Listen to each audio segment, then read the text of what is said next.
So this is Etcetera. This is actually what's new in Etcetera, and I thought the best way to start out this whole demo live, if you will, is really just to talk about the substrate, a quick overview, get into the inspiration, and then follow up with the demo, because I actually think the inspiration for this launch will answer a lot of questions that you might have about it. But if you've never seen Etcetera before, you're not familiar with what it is. Etcetera is the name that I gave this product, if you will, with Stampers Anonymous. And what it is made of a material called thickboard.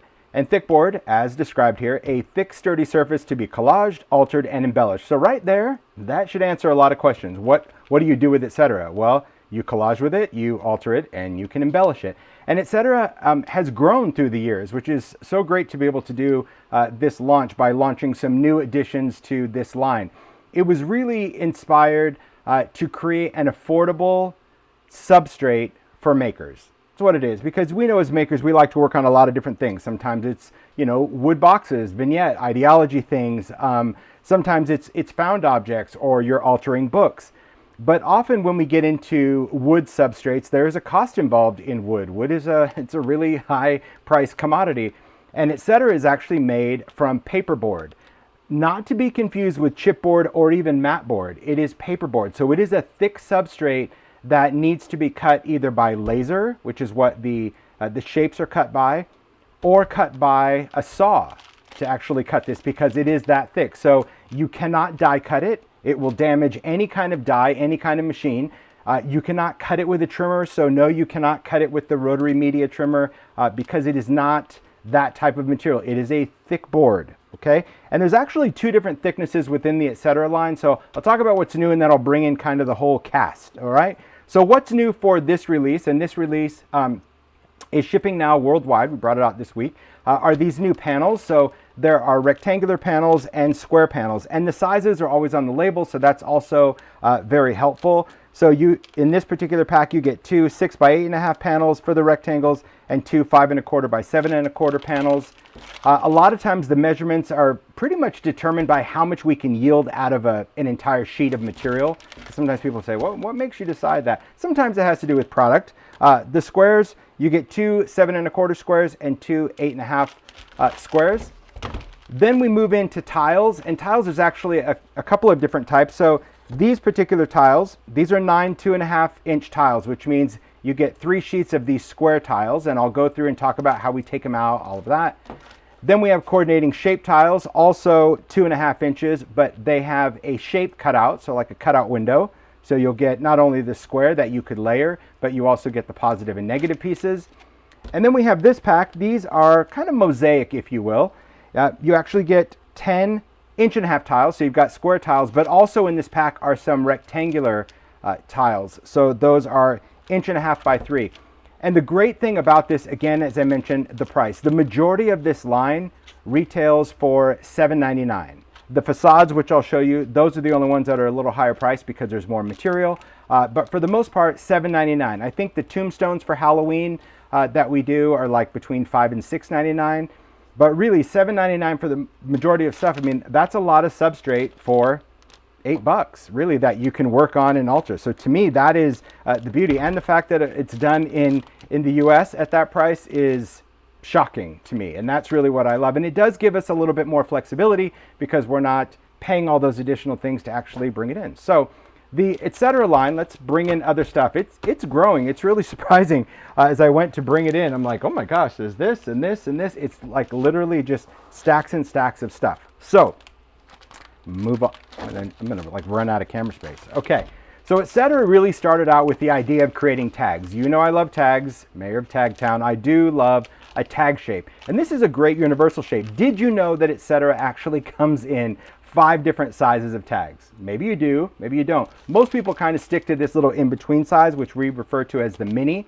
And it is mini in comparison to this one, this jumbo one, this large. I mean, this one is massive. And the tags, they're made out of thick board. They all come with a reinforcer, so you can create it and alter it. And the reason we're able to kind of keep that consistent price point is because we kind of change piece size depending on how many, or what the size is. Meaning, so for the large tag, you get 1, $7.99. But then when it's medium, you get 2, $7.99. When we go down to small, you get 3, $7.99. Mini, you're getting 4 for $7.99. And then when you get to the number 8, you're getting 5 for $7.99. So you're getting a value, but obviously we're still keeping in mind the amount of material that's used to make it. And all of the tags, again, come with reinforcers scaled to that specific tag. And the number 8 tag is that same number 8 tag that you see me use all the time with the Ranger distress line. So it's a great substrate to put things on top of, okay? In addition to the tags, and now the panels and the tiles. Oh, see, I told you I was gonna run on, I'll pile this up. We also have like more specialized stuff. So most recently we did facades. Now facades, this is the one that I said retails a little bit higher. This one's $9.99 because it has a lot more stuff in it, if you will. There are 4 facades and 24 stacking strips. And if you haven't seen the video on this, it's a cool overview on what you can do with these. And there's a couple of facades used in this. This is just a great foundation because you get this shape and you also get these cutout window pieces and these tiles to stack. Then we have trims. So trims are essentially just different die cut designs. There's 3 different styles. This one has like a bracket edge. You can't really see it, but it's got that little peak. Comes in 2 widths, if you will. This one is a pinked edge, and this one is a scalloped edge. And these are all, again, laser cut, and it tells you the content. 10 4-inch trims, 10 5-inch, and 10 6-inch. So they are different lengths. Then we did this for the holiday season one year. And again, the great thing about Stampers Anonymous, they're not quick to retire things. So sometimes, even though we do it as a seasonal launch, because they can essentially just make it in-house to keep it consistent, you can use these windows year-round, and a lot of people do. I've seen them used for Gothic things, Halloween, Christmas, even Easter, because it is a beautiful window. This one actually contains 2 large and 4 small windows. My pack has been used. This is the one from my studio. And then this one, this is a favorite of mine. This is a Halloween one. So this actually has these cool like spiderweb trims and these bat trims. And Matt at Stampers Anonymous really helps kind of lay out and do the whole laser concept. But you can see the detail of these trims as well as some stack pieces. And again, $7.99, $7.99, $7.99 for all these. And this one is the $9.99, just because I wanted all of these frames, different sizes. And you get not only the frame, but you get the inside piece that you can use as a separate panel. Very, very cool. Okay, so let's just talk about, so that's kind of the overview, but I'm gonna just bring in the stuff that's not really packaged because I just wanna share that. Thanks. So I normally keep my Etcetera in a basket, in a locker basket. This is my stash. I like to have a lot of packs open. I don't just kind of do one at a time. I like to just have it all there, okay? As far as the smaller pieces, I normally put them in the distressed tins. You know, I'm a huge fan of the distressed storage tin. I probably have, I would say if you went around my studio, you might find 30 or 40 tins because I use them for things, jars, crayons, pencils, glitters, embellishments. I use it for all my ideology stuff. I use it for backgrounds, and I use it for this. Essentially, anytime I have smaller things, I keep them in these tins. One, because it's big enough and deep enough for a lot of things. It fits most of my art supplies that I want to use, and I love the fact that it's a window so I can see what's in it and I don't necessarily have to label it, but of course you could. So in one, I just have like any of the trims that I have open or the stacking pieces, because these are just designed to stack, or reinforces the tags. And now I have a tin that's filled up of, of all the tiles that we just brought out, just so stuff is at the ready. But actually within the Etcetera line, and this is important, the line contains 2 different thicknesses of things. So this is what I want you to understand. If the Etcetera piece is a foundational element, meaning if it's like one of the tags or if it's one of the new panels, so something big and foundational, it is a very thick substrate, okay? Thick board. So you can see that it is still paper-based. It's completely paper all the way through, but it is very durable, very rigid for a lot of different collage elements. So you can see like even on the new panels, it's that same thickness. It is thick stuff, okay? Now sometimes it's going to be laser cut, sometimes it's going to be saw cut. So the panels, like this one might be, it seems very similar in thickness. I would say the panels might be a little thicker, but just kind of think thick and thin. Don't try getting into specs, okay? So foundational pieces are thicker, thick board. Then when we get into say, the facades, the trims, the tiles, any of the embellishment stuff, it is also thickboard, but it is a thinner version of thickboard. So if I kind of give you, say, a side-by-side overview, there you go, there's your overhead visual. So it is a thinner thickboard. It's still going to hold up for collaging and embellishing and all of that, but it is a little thinner. And that's important to understand because there are some tricks that we can do with these embellished pieces as makers, as far as punching holes and trimming with our scissors, that you can't actually do on these thicker foundational pieces. So just be aware of that. I think it's important to call that out because you might see, you know, a demo and you're like, oh, he just cut that one with the scissors, and then you try to take this and cut it and you're like, why isn't it working? Well, that would be why, because it is actually different thicknesses. Okay, so before I get into the whole demo and what you can and can't do with everything, I just think it's important to just talk about its function. Its function really is for you as a maker to do whatever you want with it, right? And as I mentioned, the new tile pieces, especially anything that has a shape within a shape, because these are laser cut, a couple of things to point out. First of all, if you smell it when you get it, it does kind of smell like a campfire, right? Because it is a laser, it's actually burned through it. Sometimes it has a little bit of a soot edge around it. For the most part, Stampers Anonymous, they go in and wipe all of this off before it goes into the packaging. But sometimes you might use it, and as you're taking pieces out, you might notice a little soot on your fingers. Totally normal. You just wipe it off or go wash your hands, but it's nothing that's going to stain. It's just how this is manufactured. But these pieces, in order to keep kind of everything together and to make packaging very easy, these are connected with like little tiny, I'll just say little gaps in how the laser would cut. So it might just cut a little line, leave a tiny gap, something that you really can't see with your eye, but they're there. That's what's holding everything in. So if you have any pieces, and I kind of refer to this as either the framework or the matrix, to pop it out, you just want to go in and just kind of use your fingers, and you'll feel where it just starts to give. And usually where it starts to give, you just work those little pieces and they just start popping out. You don't need to go in with a craft knife and cut it. You certainly can, but you'll just get these little bumps. Now these little bumps, they're so small that I don't bother going in, sanding them off, cutting them off, doing any of that. You just don't need to. It's an easy way just to pop out those pieces.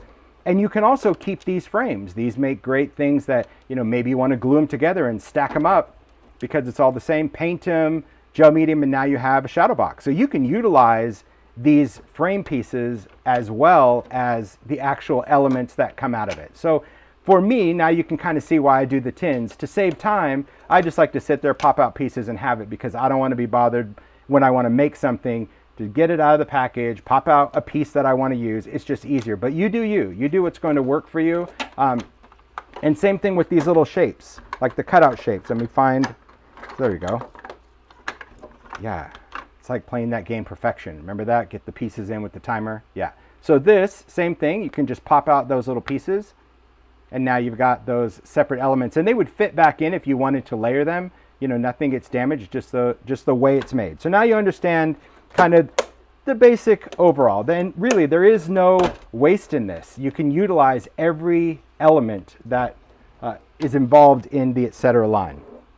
Okay, so as far as inspiration, let's talk about that, because I'm going to cover, just so you're aware as we get in, I'm going to do a demo at the end about adhesives, all of that stuff, but I think seeing it should answer a lot of questions early on. Okay, so I talk about inspiration. And inspiration is everywhere. And I've said this pretty much every single time I do something when it comes to a new product line.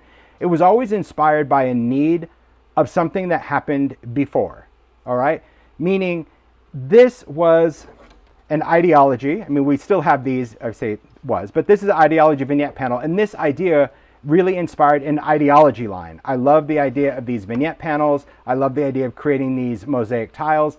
And these, when I created this one, these are cut from chipboard, and you can still use chipboard. The nice thing about chipboard, if you're using chipboard with Etcetera, chipboard's even going to be thinner than the Etcetera. That's why we're allowed to cut this. Again, this is that 0.05 thickness chipboard. But when I created this panel, I wanted to cut a bunch of tiles, and it's very easy, especially if you have the media surface trimmer. If you have the these are the Rotary, I said media surface. I got everything mixed. This is the Rotary media trimmer. But if you have thick chipboard, a couple of things to keep in mind, and I'll talk about measuring this. So this is done of 1.5 inch tiles, which are the same size tiles we just did in the new Etcetera line. you can just place your material down. I'll try to fit this in frame. I'll go to 1.5 inches and I'm going to measure here. And I'm also going to use my measurement midway just to make sure my piece is lined up. I can also use the grid rule.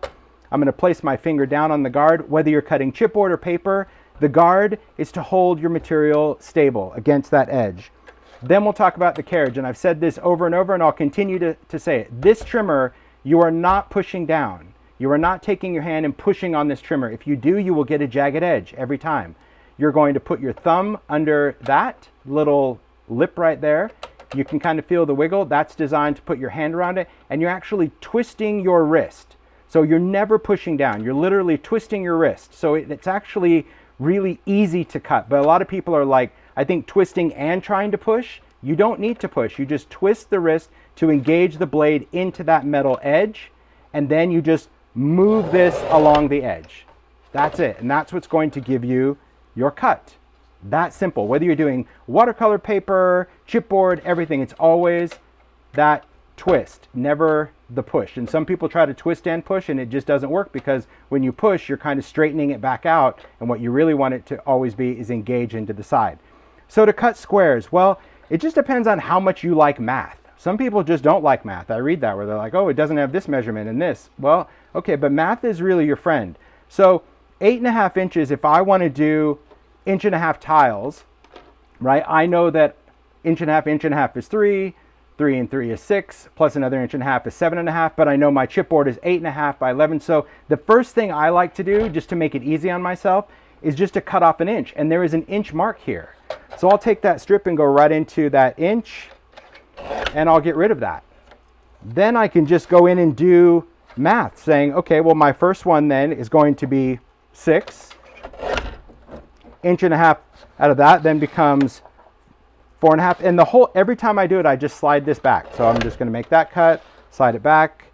Then I'll go into 3, slide that back, and then I go into 1.5 inches, right? So doing that, that's going to give us all of our tiles done. Instead of like, oh, I've got to, like, where's my 1.5 inch mark? You just work backwards. I mean, if you don't have the measurement here, you do it there, and now you have your tiles. So this is a great way that you can also add dimension and include it with the Etcetera tiles. So you can do either or, and that's really the inspiration, because if you notice on mine, I really had to cut a lot of chipboard to get it thick, as thick as I wanted it to be. And I'm like, oh, wouldn't it be cool if we had, like, instead of having to glue all 3 of these, if we had Etcetera like this? That's the inspiration. But it doesn't mean that you can't use chipboard. So just wanted to always explain that. Sometimes, yes, it's all about product, but you don't always have to buy what's new if you have what you have. But that's really the inspiration. All right. So when it comes to inspiration, it's always amazing to me what makers do with a surface. And like I said, because we're in the mix of actually, the makers are working on making seasonal makes for this year and all of that, when I decided that I wanted to launch this pre-seasonal, we didn't have much of a timeline. So a shout out to the makers that we sent this to, and they had just a couple of weeks to make something to get it for live. So thank you guys very much. And I'll link them all on the website, but we've got Paula, Emma, Tammy, Sharon, and Stacy. So you'll see stuff in there from them. So the great thing about this is that it allows you as the maker to transform anything that you want to do. Okay, anything that you want to transform, whether you are a mixed media artist, and I'm going to get into inks and paints and all of that stuff, or if you just like to use papers, even fabrics, this is your foundation. So Paula created this. So we started out with our base. I mean, you can see just how thick that is. That is going to be our square panel. Then if you look at these background pieces, this is where you get into, you can mount another element. So you can take any of the tiles. So this is why we have rectangle tiles as well as squares. You can do 1 layer, you can stack 2 layers. But the beauty of this is that it allows you to collage on that, and I'll show you how to do it. I'll talk about collage medium and gluing and what you need to do. But this is all just done with ideology, using backdrops. You can do collage medium, you can do inks, do your favorite embellishments. I just love the elements of this. I love this whole background. This is actually done cut out of one of the backdrops, because we don't have paper dolls this big, but in our backdrops we have photo sheets. So I love how Paula just went in and did the cutting, then by using collage medium over the top of that paper, it allowed her to go in tint, just absolutely fabulous. And then using one of the big gears and using the quotes, love that, little hardware head, measurement, those metal, these have been retired, but Paula and I have quite the stash because I love these. These are actual metal ruler elements from Ideology that you can alter, and then some pen nibs. Just a really great piece, but again, a way that you can take pieces, take elements, and actually alter them, create art on a foundation that the entire pack of that foundation was $7.99. Do you see what I mean? That's the cool thing. So you're not dealing with wood. And weight-wise, I mean, it has some bulk to it, I'm not going to lie, but it's not heavy like if this were done with wood cuts. And some people have the opportunity to get wood, but wood is, again, expensive. Even at the craft store, it's very expensive. All right? So another make that Paula did, and I'm just going to keep both of these in frame because I always love when Paula can just totally switch styles and switch gears, but still stay in the Ideology world. This one is using the new rectangular panel. So there's the rectangle panel. And yes, you can do the tape. So we have that Ideology tape. See that trim tape? Look at how perfect that just covers the edge. Or this edge, you can leave raw, you can paint. But if you have any of your washi tapes in Ideology, we did a really thin tape that goes around vignettes. I love that. She used a backdrop on this panel. And this is one of the facades. So the facades, you can actually take that. You can stack two if you want. Here she stacked two of them together. And I love how she sandwiched one of the transparencies in there with the printing on there. Look at that. Beautiful. You can silhouette. You can either use a portrait, paper doll. There's a little background. And I love the embellishments, little foundry wax on there, some Sizzix die cuts. So again, having a substrate allows you as the maker to use all the things that you want to do. Where you're like, can I put my pattern papers? Yes. Can I use it for scrapbooking and photos? Yes. Could I add transparencies? Yes. What about die cuts? Yes. Could I stamp on it? Yes. Ink? Yes. Paint? Yes. It is a foundation for you as the maker to dream it up and alter it, but it makes it very easy to assemble and work. And I love that all of the elements are designed to work together. And these shapes really kind of give you the catalyst to just take your story in another direction. You can keep it very linear and very square, or you can add a little dimension by the facades. I do love the new facades. Very cool. Beautiful, beautiful makes. Then we have this make. Emma created this one. You know I love a good steampunk vibe, so you could take a look at this one. I love the use of not only the panel, but then the tiles within the panel. So when we did the measurements, we did do some math to try to make sure that on the large square you were able to do a 9-up of those tiles, which now it makes sense when you see how everything is packaged. We wanted it packaged where you could take, let me grab this, a pack of that, so you get 9 of those, and you have enough to do one project if you wanted to do it on a square panel. So that's really important. But you can see here, I'm just going to hand these off to you right now. I'm going to want these back. So just, yeah, thanks. Okay. So maybe you just want to put them, I don't know, probably not here. Mario's got no space, sorry. So here you can see Emma created this, again, using a lot of stuff. So this is like Sizzix, where we've got the Sizzix backgrounds in there, little Ideology. I love the steampunk gauges, some hardware heads or machine heads. Again, these gauge dials and these gauges, Ideology. So I love how she incorporated the shape tiles that have those circle cutouts and used those circles with these gauges. Very steampunk. So when you see that shape pack and you're like, what would I do with a house or a circle or a heart? So many things because they can work with other elements. Anything that you wanted to create. I love the paper dolls. There's a little wooden ruler from Ideology, little flare, the metal stars. And then by adding all of these little hardware heads, you get that illusion that there's hardware on here. But we're going to talk about that too, because you can actually hammer and nail into this stuff, which you'll see from some of the makers. Just it's unbelievable how you can take a base substrate and then just transform it, right? Crazy. All right. Now, oh, perfect. He brought in a new table. Thanks. So in addition to the panels, you can also incorporate it with Ideology. So we talked about this one. This is the Ideology vignette panel. So this is that charred wood panel that's hollow. I use mine on the outside because you can hang it on the wall to get dimensional art. Paula used it by flipping it around and putting it on the inside. So the Etcetera really becomes an element. It doesn't have to be 100% Etcetera. You can use it with other things. You can put it on an altered book. You can use it as covers for a junk journal. You can use these squares as little book covers, or you can use the bigger ones as big journal covers, because it is thicker than matte board. It is thick board. This one, Paula took that tray. I love how she just distressed it, again, using a little trim tape to line it. But take a look at how beautiful these tiles come together. I love how she used the ideology backdrops, because we have that wonderful palette of colors. And here's where she took the square tiles and also layered them with the shape tiles, because as I mentioned, the square on those shapes is exactly the same as the plane. So you can stack them up, and by popping out the piece, now you have a little bit of depth and dimension.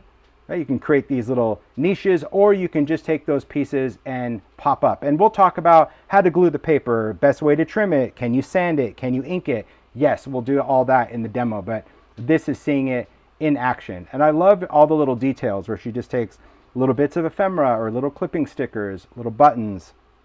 Here you can see, I love that postage stamp. So you can take any of your papers, you can take your collage strips, you can take any of your ephemera, and you can incorporate it. Add your metal embellishments. But see how by stacking up those two pieces, because you do get multiples of the shapes in the pack. Let me grab this pack as well. Okay, so when you're getting this pack, you're actually getting 3 sheets of the same.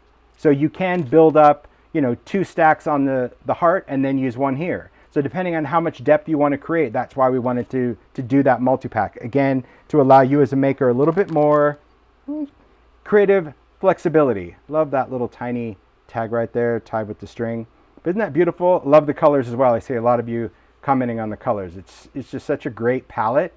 And just using your papers, sitting down, this is glue, paper, obviously a craft knife or scissors and some sandpaper. And then you can embellish how you want. But it's one of those kind of things that I love, having foundational pieces that I can just sit down and collage. That was the inspiration.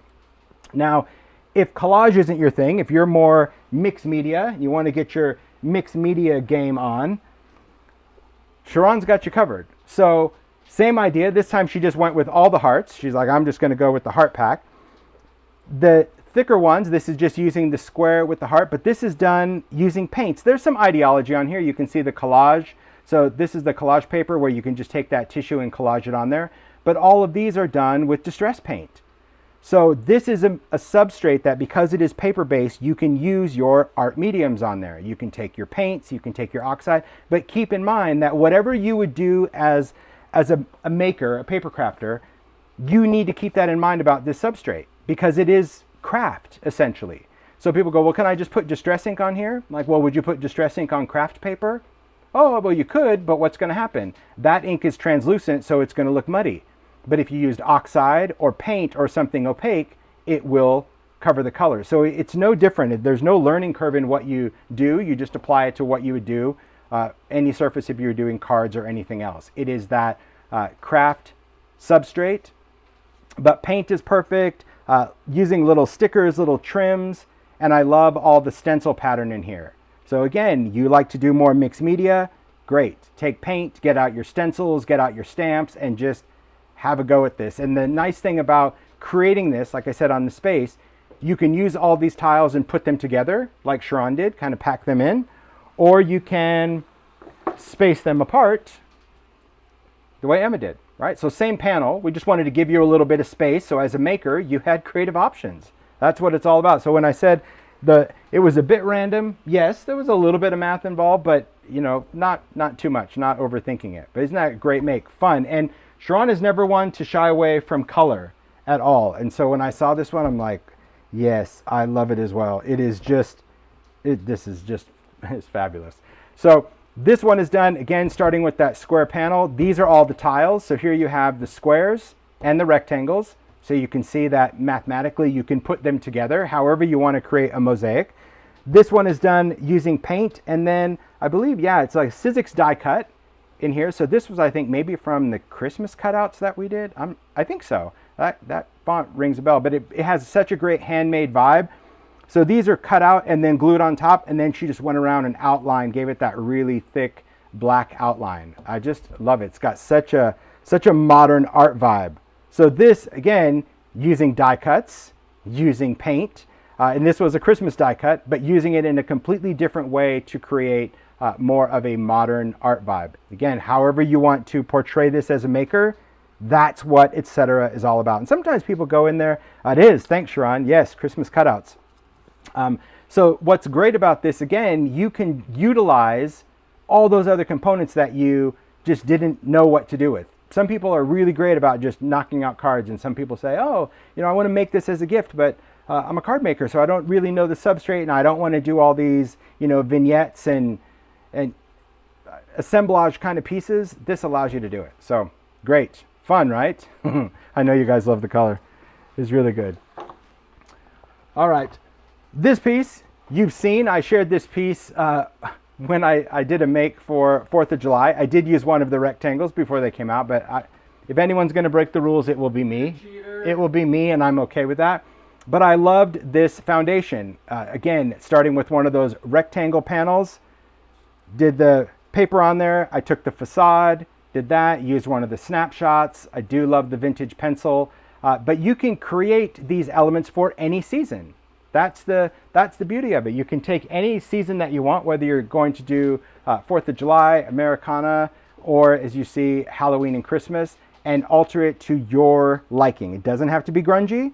It could be colorful, it could be simple, it could be stamping, or it could be paper. But I do love how it's very easy to create depth. And you can adhere this with foam tape. This is just done with foam squares to give it a little lift, or you can go in and even cut up some of these as spacer bars. We'll talk about that a little bit later, but you can utilize these to create lift or create a framework, because the facades, as I mentioned, let me find a pack of them. Let's see, I think I put them back in the drawer. There we go. So on the facades, they come with these strips, and that's the purpose of these strips, is to create a lift around things. So a lot of stuff like my embellishments, if I wanted them raised, I use foam tape. But if I wanted to create that raised area around here, let's see if you can see the mechanics in there. There you go.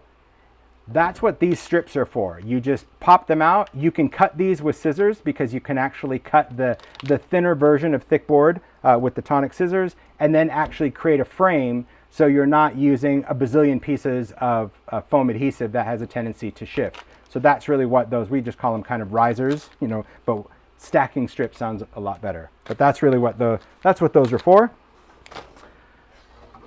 Then Stacy created little Halloween, little creep, and I love how you can take a shape and totally transform that shape by theme. So I love this make that Stacy did. Starting again, working on that larger rectangle, and then using the shield facade in a different way, creating that lip, that overhang. But look at how fabulous that is, using ideology backdrops, using some paste just to get it nice and grungy. And I love, again, a great illusion, a great effect is taking your papers, taking your fabrics, stitching them, and then just gluing it down. Because it's like, how did you sew through that big, thick thing? Well, you didn't. You did all of your paper sewing initially, and then you just glued that down. But doesn't it have such a cool macabre vibe? It's wild. So we've got the paper dolls, some bat wings. There's that great little twig or stick back there that Stacy does. Again, some die cuts, little elements in there. I love all the different textiles. So there's like some tools, some netting. There's some fabric in the back here. I love seeing a lot of old school ideology. The bouquet, and this, learning to fly. So good. That's a clipping sticker. It's just a great make using foundational pieces like Etcetera. That's it. Because people go, what do I do with that? And it is hard. That's why we want to provide inspiration, because I get it. You see a package of brown, you're like, what would I ever do with it? And that's the importance of doing these lives, is to show you inspiration, and especially so many different styles for an element. Tammy B also created some pieces. So this first one, this is using one of the Etcetera tombstones. I mentioned this. This is a kit that there's actually 3 sizes of these tombstones that Stampers Anonymous sells. They have them on their website. Other retailers sell it as well, so definitely check with your retailer, because you can get Etcetera worldwide. But this is just using a tag as a base, and then we kind of have these top pieces to turn it into a tombstone. But I love how Tammy took the new tiles and created this patchwork of wonder. This is using worn wallpaper from Ideology, paper doll, clippings. I love how her and Paula both use that. I love that that quill right there using a little frame, but it does create a very cool, creepy, gothic piece. And just this alone, these tiles could be used on a card.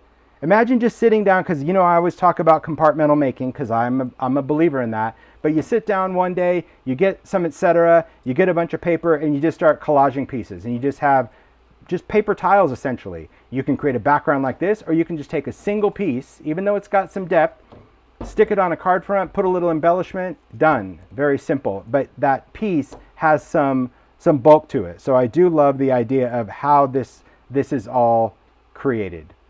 Just fabulous.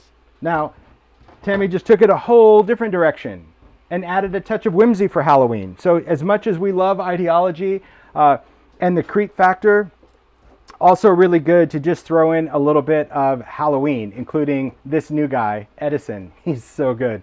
So here she created panels, and I'll talk about a little trick that she did. If you look from the side, okay, so we started with a square panel, so that's the large square. You can cover the edges with tape. Then she put another square panel on the back, and you might be thinking, like, why? That's a waste. Well, because all of these are attached with nails, ideology tack nails. So and I'll demo that. You can use any kind of nails, but these ideology tack nails were really meant for making. But because all of these tiles, and this is paper, by the way, this great finish, this is all ideology backdrops, even though it looks like tin and metal, still paper. But these are glued down and then hammered, and I love how the nails are kind of sticking out and bent. But because the nails are going through this and sticking out, you could either trim off the nails, but one way to totally eliminate that is to add another piece, and you could still see a little bit sticking out. So you could file that off depending on how deep that nail went in. But I thought that was a great way to add nails, and you're like, what do I do with the back? You know, yeah, you could bend them, you can sand them, whatever, but this material is not that expensive where you just put that in the back and you're like, I'm using it as my piece. I'm just using it as a foundational piece. And again, if this was sitting on a mantle or whatever, it gives it a lot more bulk. But yeah, the detail of those nails, fantastic. Okay, so then we got Edison, again, die cut. I love that, it's a new one. Here you can see the trims in action. So the trims can actually be used as a trim, or you can stack two of them. As I mentioned, you get two different widths. You get a skinny one, and you get a wide one, and 3 different lengths in that package. So when we talk about the Etcetera trims, I'll bring out that package again. I knew I'd need these, right? So each sheet, when you see this, you can see that design. You've got that 4, 5, and 6 inch. Now you can just use it as a border, but if you take this piece with this piece and you angle and glue them together, you can create a ledge. A ledge for your assemblage work that you can set stuff on. You can do all sorts of things. This has all been the plan of Etcetera, but you can't share all these ideas on a package. It's impossible. You can tell it's my used package. It's just an impossible thing to do. So that's why these videos and inspiration are so impactful, because it's like, oh, I remember that. Yeah, I can use it as a trim, but I love the shelf with the shelf and the shelf. Now this, so clever. This whole little banner, this cute little banner, again, done with some die cuts, is all done using the house shape, right? The house shape that comes out of these, that little negative piece. Oh, wow. Yeah, it's a house. I had no idea. Clever, right? Very clever, cool. Tammy. She just used that piece to actually create that little banner. That is a very brilliant idea, because some of you might say, oh, I would never use a house. That is a crazy shape. Yeah, but it has a great shield vibe to it as well, because it does have a cool aesthetic. So you can utilize the pieces. Don't be Judgy McJudge in the creative world. I see so much of that, and you are stifling your creativity. You're stifling yourself by going, I don't like that. Okay, but how about you just have an open mind and see the potentials and go, I don't like that, so I'm gonna figure out a way that I do like it. I'm gonna turn it into something that I like as a maker and utilize it. So very, very clever thing. I mean, this make is just packed with ideas of using that shape, using nails, and then adding an additional panel just to cover up the end of those nails versus trying to cut them all off and hammer them, which is pretty much what I do. Out comes the Dremel tool, right? I love when I learn Great that. make. Isn't that fun? It is really it's so awesome. cool when you see it and I you're like, I had no yeah, idea. you saw that make and you're like, whoa. I unpacked it, I moved it, I brought it in, I put it out, like. And there it is. Yeah, very Man. cool.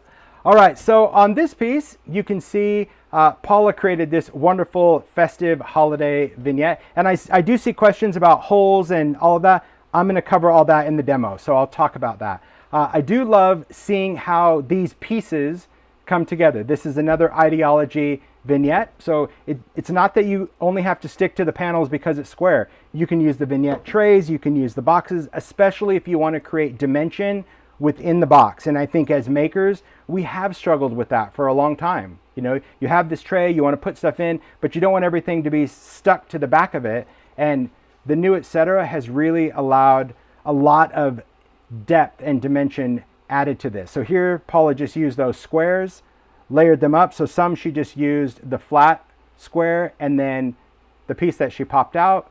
Some she stacked the frame on top of a tile. I just love all the detail. Again, beautiful paper dolls. I mean, Paula she's the paper doll queen, I'll tell you that. No, the tinting always just brings them to life. They're so amazing. Again, the detail, a little bit of sparkle. She does love a little stickles, I know that. I think platinum stickles is her jam. This is another thing, I've seen Paula do this in years past, and every time I see it, it catches my eye, and for a minute, I'm like, how did she? I'm like, I remember that, because she did a tutorial on her blog. This is using ball chain, you know, metal ball chain, just typical chain. And she, I think, dips it in collage medium and then just lays it around where she wants it and lets it dry. And look at that metal beaded frame. Isn't that crazy? Come on, she added a little. So cool, because someone asked, "Is that a bottle cap?" And I wasn't sure what they were. Yeah, talking no, about, that's bead chain. But because she's inked it and then she went in again with a little bit of stickles, that's why you're seeing that little sparkle. That is a clever way to use ball chain, because you can take it. I do have some.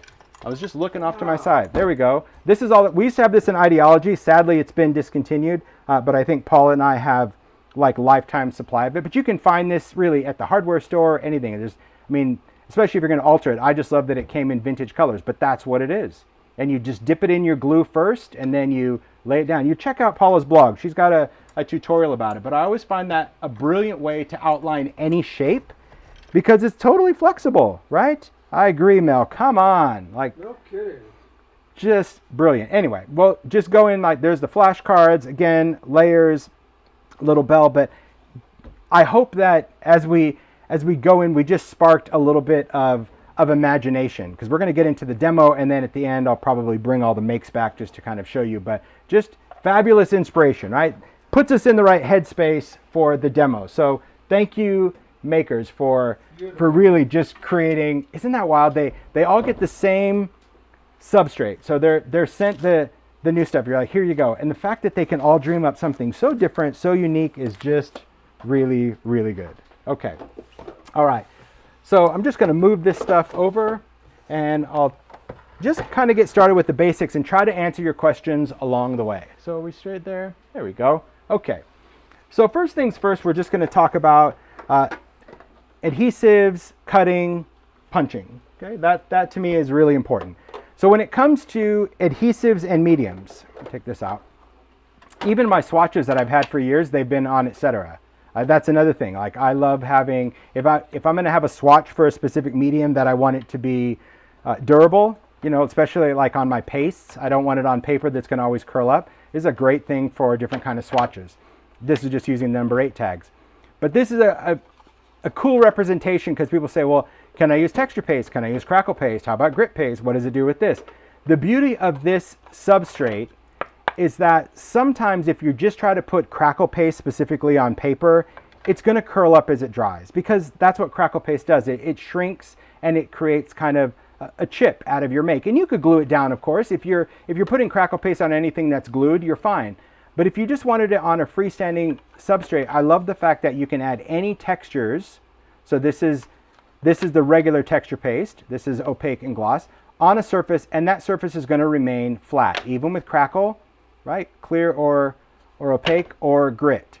So if you do mixed media and you think, well, can I put a lot of texture on here and build it up, or is it going to warp and turn into lasagna? Well, here's your answer. Yes, you can texture it. You can texture it and let it dry, or use a heat tool on it, and you're good to go. The next question is, well, what kind of adhesive do I use on it? My advice is to use whatever adhesive you like to use. That's my first advice. See if that works. You might have a glue that you love for everything else you do, and it might be perfect for Etcetera, because after all, this is paper-based. So essentially, whatever you use on paper, you should be able to use on this. No problem, especially if you are sticking paper to it, or if you're putting paper to paper or etc. to etc. I like to always share what Distress Collage medium can do because people always underestimate this medium.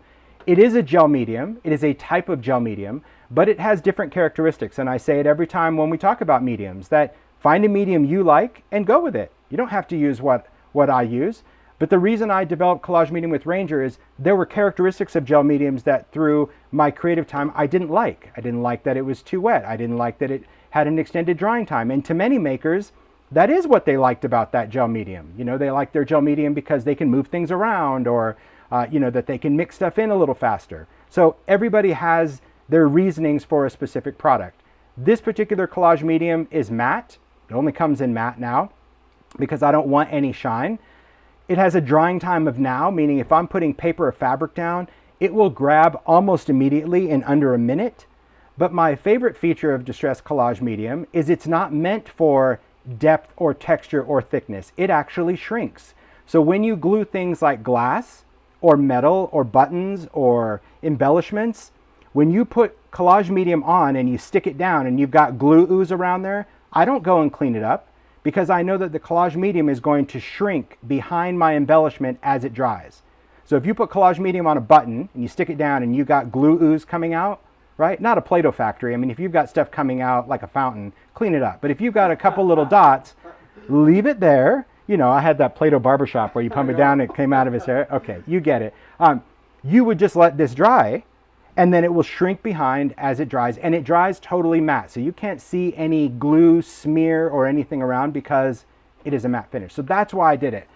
So as far as glue, this is what I use. But it doesn't mean it's the only glue you can use. You can use glossy accent. Some people use glue stick because at the end of the day, it's paper. It just depends on what you want to stick to it. And for me, I always want to use a medium that it doesn't matter. I don't have to stop and go, ooh, I'm gluing metal. I better go get my metal glue. Ooh, wait a minute. I'm doing paper. I better go back to this. It's like Collage medium is my jam. And Collage medium, in addition to the jar, it comes in this. So when I'm doing paper, it's Collage medium in a brush, which I'm going to demo, so I might as well just keep the brush out. I'll leave that. If I'm gluing embellishments, Collage medium in this. Same stuff, just different packaging, because this has that little needle tip like glossy accents. And one thing to keep it from clogging up when you're done using it, same with glossy accents. I get that little clog. Because this is ready to go. See, it's not clogged. I have air in there. Anytime you're done using Collage medium or glossy, take this, give it a couple of thunks, which will pull the glue out of this nib right here, and then you cap it. And then I'm telling you, if you leave it sideways, you never have to worry about it clogging up. Like I'm saying it's a 99% success rate because there's always that if, but that is what I suggest for gluing detail stuff. Some people just love to use their brush and fingers. I know Paula is like, you know, she just has it on her fingers and that's what she uses. So use what works, but it is the same stuff. People ask, is this the same? The answer is yes.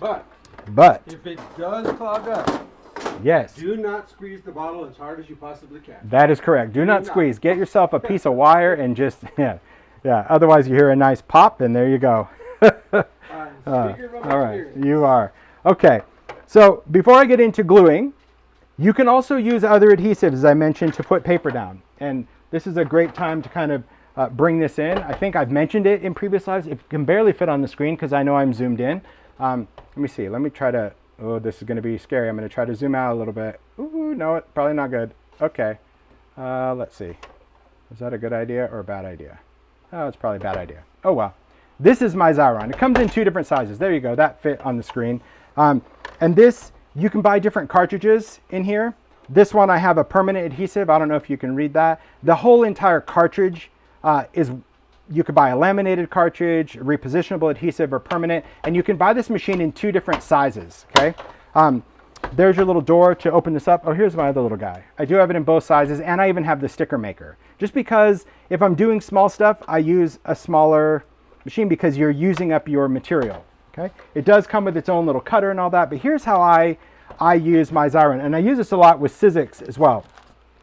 If you're taking your papers, maybe it's your ideology backdrops, that's what I kept talking about. These are all backdrops, so these are the papers. Ideology backdrops, they come, now we have 5 different volumes. They're all double-sided, beautiful papers, just a 6x10 size. Why? Because it's random, and it empowers you to cut it apart. You know, where some people are like, I don't want to sacrifice my 12 by 12. Well, 6 by 10, it's already just gone. So here, I know that Xyron was out of refills for a while, but word on the street, Beth Kingston was like, I think Xyron has it on their website and had it on sale. I don't know if it was still on sale.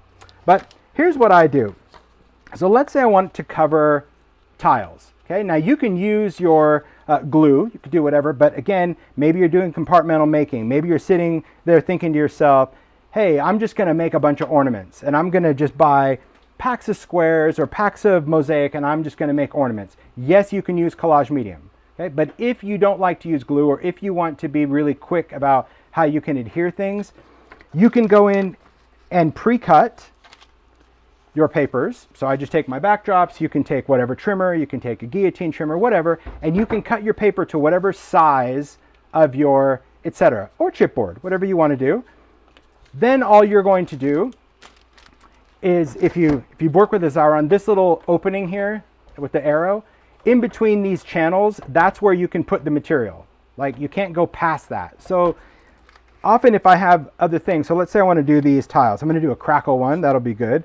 Since this paper is double-sided, let's see. Yep, let's do a map, that'll be good. And let's do that. We'll do these pieces, okay? I'll try to show this on camera the best I can. There we go. So as long as I'm within this channel here, I don't like my pieces to overlap or even get close because as it goes through, if they shift, it's a hot mess to take it apart. So what you're going to do is you're just going to push it into the roller. There's like a sticky roller inside and you'll feel it just kind of stop. There you go. So they're sitting in there. They're all ready for the race. See, there's a gap. The gap doesn't have to be even. It doesn't matter, but there is a gap.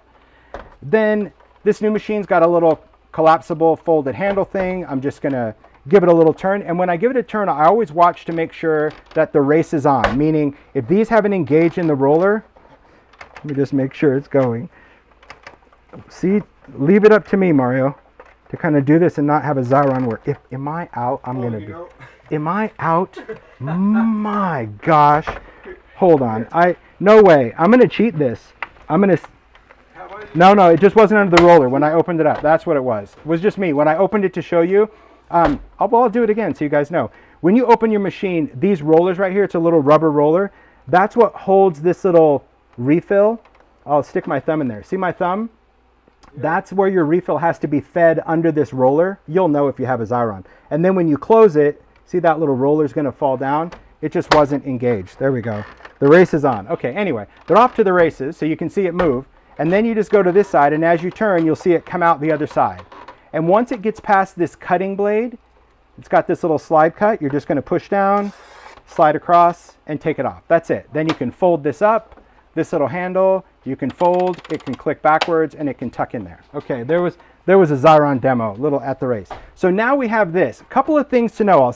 Who knew this was going to turn into a Xyron demo? You never know what you're going to learn in the live. Okay, I like to take a brayer, and I like to brayer this, because what this is right now is this is release paper, and this is like this clear paper that's going to essentially lift up whatever adhesive is not used, because this entire piece was double stick tape. So whatever you have sticking around, so you could have put a lot of little things on there, but you want to make sure that this clear paper is going to grab it. You'll see what I mean in a second.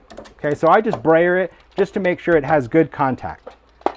Then when you go to use it, when you go to have it ready for this, it's got a little head start here, so you don't have to worry about it. You're just going to grab this clear layer, and you're going to peel this apart. And this is what's happening. You see the sticky right here? Okay. Wherever it was on this release paper is stuck to this because this clear stuff is discarded. You're going to take that off. And then it's going to reveal your paper. So you can see like it's so thin that it just peels right from the edge, which is really nice. Okay. So what I would do is I'd peel it off and then I would have this. Okay. Now these are just stickers. So when I'm ready to use it on a tile, see, who knew it? So this is how I use it for a lot of my Sizzix stuff. I have my paper already Xyroned, especially small pieces. Okay, so this is a tile. I know it's a tile. So if I want to stick this down, I can just bend the paper so it just lifts it up. This is adhesive from edge to edge. And then I just like to hold it in my hand, but some people, you know, like to put this into maybe a scoring tool, anything to edge it up, but I can just kind of hold it in my hands. And you just kind of square it up if you hold your fingers, you pretty much square the paper, stick it down, you can push it down like that, and you're done. And this is a permanent adhesive, okay? You can try to peel it off, but it's just gonna rip all the papers. So that's done. And it's that quick. So now I could still paint on it. I could still collage medium on it. I could still do a lot of other things. So simple to adhere. But here's another trick for Xyron users. See, I told you, you never know where this demo is gonna go. If you're a Xyron user and you know exactly what I'm talking about, and this is the way that you've always done it, you run your paper through and you peel off that clear stuff, and then you go to cut something out, you know that your scissors always get gunked up. If you wanted to make these individual stickers for later, meaning you want to sit and compartmentally make, you want to have all your stuff Xyroned, but you don't want to have all these pieces lying around. You want it to just be a sticker. Before you take this clear thing off, okay, we're talking individual sticker, people. Go in with your scissors, whatever scissors you're going to use, with this clear on, and you're going to take this and take your scissor and push it against the edge, okay? Take it, go around there, push it. I'm just pushing with my scissors right up against the edge. That comes off, take this, push it, take this, push this, take this. I'm just trying to see what I'm doing. Push, I mean, you could cut it, but you don't need to, you just push it. Then this piece is just going to slide off, this clear piece. And now you just have stickers. You can throw these in a drawer, and then when you're ready to use it, I mean, now you might need to use a needle tool, but my fingers are fine. Now you can pull off the release paper and you would have individual stickers, but now they wouldn't be sitting in your drawer like this. They would just be ready to go. So that's something, when I talk about like prepping my cardstock for Sizzix, that's what I do. I kind of pre-Xyron my paper. I trim it right up to the edge of the cardstock. This way I can run it through my machine. And then I take this off because I don't need it, because now it's just paper. And now I have all these pieces ready. But and you might be like, well, why is he saying this? Because if you try to cut it off and you've already taken off the release paper, any of that extra adhesive that I showed you that's around the edge sticks all over your blades, and then your blades become gunky. And now it doesn't gunk up the blade at all. There you go. You're welcome. The good thing. And I do love the shears because they're massive, but that's just a good tip if you were one of those users. So now I have all these pieces, so when I want to sit down and do tiles, it's like peel and stick, peel and stick, peel and stick. Okay? You're welcome. You're welcome. It's a good thing. That tip is invaluable. It's a good tip. So let's get on to gluing, because we talked about Xyron. We're going to glue some elements, and I think what I'll do, let me take a panel, take one of these new, I think I do have some open. See, I almost opened a package. I don't want to do that. Okay. So on this, if you don't remember the measurements because you threw your package away and you work on one of the media mats, just remember your bottom left corner is always going to be your measurement. So if you slide it, I don't know if you can't really see it in camera, but when I slide it into the corner, that's at 0. I can quickly look down and go, oh yeah, this is 7 1/4 by, if I look before I take it off, 5 1/4, 7 1/4 by 5 1/4. So I could take a backdrop. If I want to do a backdrop, we'll do gluing. Let's do flowers. Why not? And I'm just going to measure this. So we'll do 5. I'm just going to challenge myself. No, I'll use the regular trim. I'll use the big one. But I'll still challenge myself on the 7. Okay. So we'll take this. We're going to go 5 1/4. So I'm just going to slide this in. We'll go to 5 1/4. Again, just lining that up. Engage my thumb because I'm not pushing. Cut. All right, so again, it's just that, and it's a twist, not a push, twist. Okay, so now the other measurement was 7 1/4. So you could extend it, but some people just are freaking their freak that there's not a 6 1/2. Okay, but so we're not even going to use this, just to talk about math, because I think math is always your friend. So this is 10. We want this to be 7 1/4. So we need to take off what? No, I could ask you. It's 2 3/4. Mario just looked at me like during the headlight. I said, please don't ask, please don't. So 2 3/4. We'll take 2 3/4 off. I'm the only student. I always get asked. What's that? I said, I'm the only student in class. I always get asked the question. Oh, really? You're one of those? You. Oh, well, there is that. There is that. I'm like, oh, no, he's talking to me. And when in doubt, here's another thing. Like I always just say as a maker, like when in doubt, just lay that, if you're like, okay, it's gonna cut there, oh, okay. Like you can always kind of check your map. But anyway, we're just gonna cut that. So now we have a piece of paper that's going to go on our panel. Good enough? And we can still keep all those scraps. Just backwards. But see, I think that's my whole wanted to be an accountant. That was the whole thing. Really kick into that Yeah, twice. that was When the you whole did it thing. Earlier, Yes. Someone asked about the measurements. Yes, they're all on the front, exactly what they are. But like I said, I keep mine in a locker basket, so, but it's a quick way to measurement. But yes, you can, if you're going to take them out, maybe you want to write it on the back, pencil, whatever. Okay, let's talk about collage medium. So collage medium, if I'm going to glue, especially if I'm working on a media mat, if I'm doing glue, I'm going to work on the craft mat part of this because this is much easier to clean glue off of than your glass. You can clean it off of both. You can use any kind of brush you want. I'm just going to use a collage brush because I like that it's short. It's hollow on the inside so it doesn't oversaturate the glue. And I prefer to always put my adhesive on the more durable surface, whatever I'm gluing on. If I'm gluing on a wood box, if I'm gluing on Etcetera, I never like to put my adhesive on the paper because I feel when I do that, when I'm trying to hold the paper starts becoming a little too pliable. It wants to start curling on itself, and it's really a hassle to glue. I find that the durable surface is not going to curl. It's not going to do any of that, and it's just going to give me a little bit more control over that. Just going to take a brush, just going to put some glue on there, and you want to be generous with the glue in the sense of you need this to look shiny because remember, collage medium is matte when it's dry. So if you're brushing this on and it looks matte, that means it's already dry. So just put this down. The great thing about this brush, it just kind of fits in your hand easier than a paintbrush. It comes in 3 sizes. This is the medium size. Let's say you get too much glue on there. That's too much glue. We're not icing a cake here. We're just putting glue on there. The great thing about this brush is that you can stand it up and you can just drag it across and it acts like a squeegee because it puts all the glue inside the brush. As I mentioned, this brush is hollow on the inside. So see how I can squeeze all that glue out? So that's what makes it, to me, the ultimate glue brush versus a paintbrush. And it just seems to move the glue versus a softer paintbrush that has a tendency to mop the glue. I always like to brush from the center out so I make sure that the edges are done. This is a pretty good amount. There's a couple little white spaces. I try not to have too much white because that's a significant amount of glue, but that's all right. We're going to be fine with that. Then you're just going to take your paper, again, square it up. You have a little bit of time to move it. I would say you have a few seconds to kind of move it. Don't freak your freak if it's a little off because we're going to sand and ink this. But once I press it down, just to kind of see how it's just kind of stuck in place, now it won't move. I just like to go in with a dry paper towel, or you can use a brayer, whatever you want to do. But a dry paper towel is kind of slickery. It's just going to kind of move, and it's going to allow me to push and move all of those air bubbles out. You can take a scraper, a squeegee, a brayer, but really I find that a dry paper towel really allows me to just a little bit more, I don't know, maneuverability. It also, if I have any glue that I'm like pushing out when I'm doing this, the paper towel lifts it up. Whereas if I was using a brayer and I was oozing out some glue, it would start getting on the brayer. But again, whatever works, but that's kind of my go-to. And this is it. This is done, dry, ready to go. Can you collage on the top? Sure. We could put a top coat on. I'll do that on half of it just to kind of show you. Now, the brush, there's always that ongoing maker debate about brush strokes. This was designed with jaggedy bristles. I don't know if you can see that. Because I love brush strokes. I love seeing brush strokes in my glue, in my paint, because it gives it a more artistic vibe.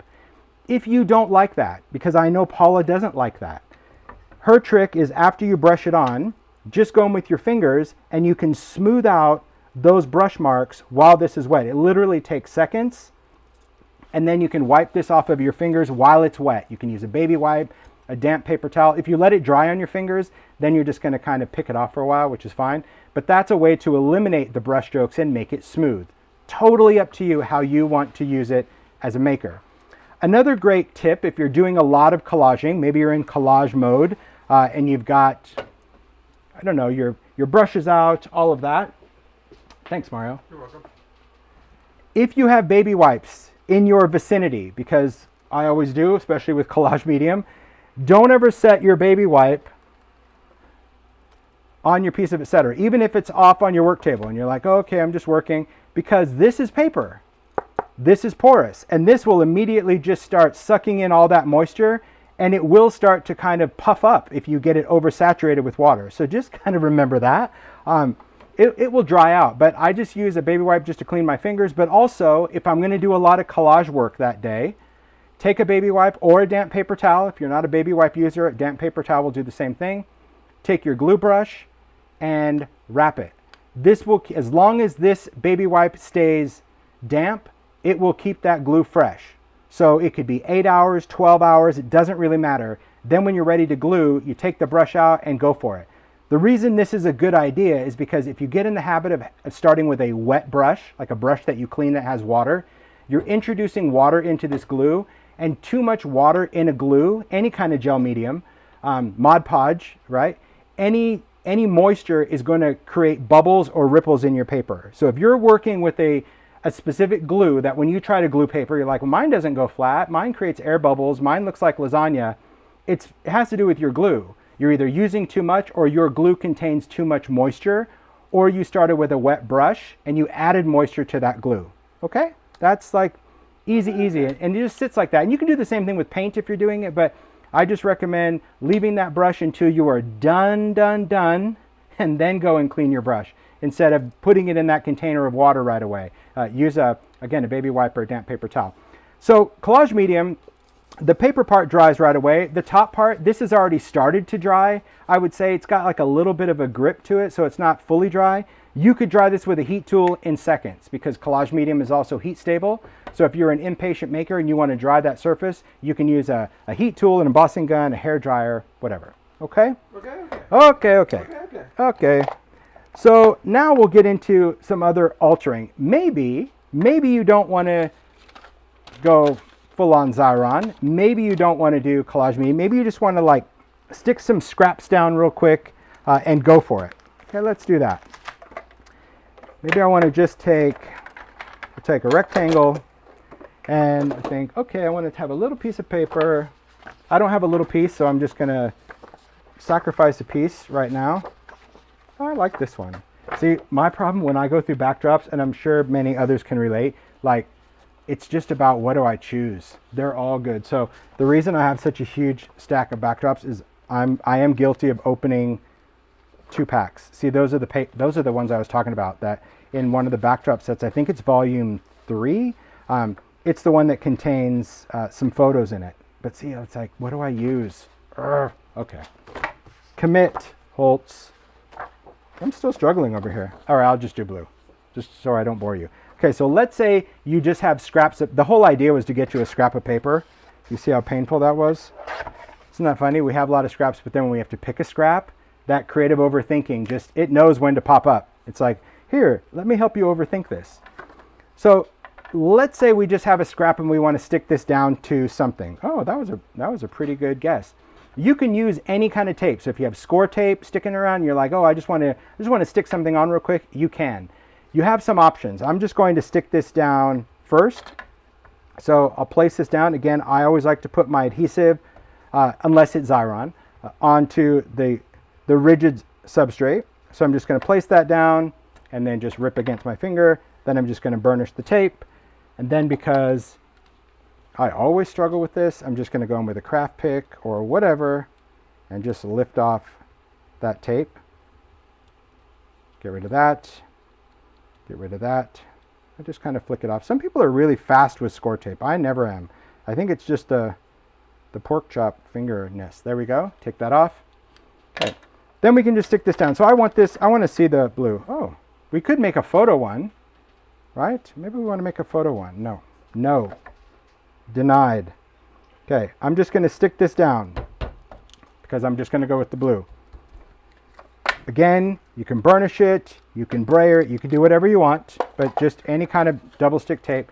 Now you have options. So this is for that person that doesn't want to measure pre-cut, pre-Xyron. I want to give you all the creative options so you don't think like, oh, this just requires a lot of thought. Nope, you can just be as like, wing it as you want. We can then take our scissors. This is where the shears really come in handy for me because I can make a longer cut. But if you don't have those and you just want to use any size scissors, you can still trim around the edge. But I always like to cut from the back because I can see the edge of that, where I can just rest my finger or my scissors right against the edge and then just make that cut right? Just make that complete cut. And these will allow you just to kind of keep trimming. And that's the nice thing about these. You can see how sharp they are. They can just, so a lot of times if I'm cutting an edge, I'll do that, but I'll do a couple of cuts and just get off even though that little shaving of paper at the edge. Clean. Same thing, just turn the edge. Again, I angle my scissor. I don't do this because I can't really see. I try to get the blade where I just kind of start. You'll see that I kind of edge right up there, and once I feel that I'm engaged in that, I'll just go straight across. And then a couple of cuts just to make sure that it's clean. You'll have little bits, you'll have little paper bits, but that's what keeps it really nice and trimmed up, right? Maybe you don't want to use scissors. Maybe you're a knife person. I am not. Although I designed them with Tonic, I am not. But if you are, again, you do you. They're retractable. These are the new retractable. I did some years ago where you had to like take out the blade, but we revamped the retractable that actually allows you to put any kind of blade you want in it. So this is one where you can twist it and you can take out and put whatever blade, and you can use whatever different kind of blades that you want. It's the same knife, but it is different than the cartridge one. You can use an angle blade or you can use a detail blade. And those blades mean business. They do mean business. You can also engage the blade fully, right? Or you can engage it all the way up to replace it. So there's really no in between on these. It's either closed, you're cutting, or you're replacing, right? So when that's exposed, that's because you're replacing. Now, again, this is going to be, you know, I'm sure the chat's going to blow up like, you can't cut on this. Now, here you go. This is not necessarily designed as a cutting mat. That is true. But this is made out of tempered glass. So can you cut on it? Yes. If you are a deep cutter and you're finding that your pressure or your blade, because sometimes people use surgical steel blades, which will mar up the glass instantly. If that's you, then don't cut on your mat anymore. Use a cutting mat. Use whatever you're comfortable with. Some people are like, oh, well, glass dulls the blade. You need to do you. For me, this is a tool. This media mat, and I've been on the same media mat since the day I demoed it at Creativation. Swear to you, I've not changed it out. I've not got a different one.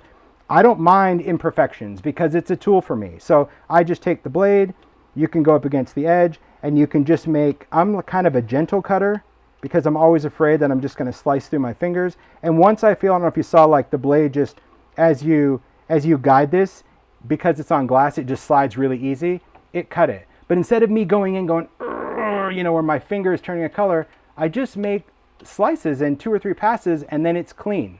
And there's no mark left on my glass. But again, you do you. I'm not here to convince you to do anything because I like tools to be tools. I don't like to buy stuff just to look at it. But this is me. I just like to trim that up. All right. So there we have another tile. That's how you can also use it with Scor-Tape.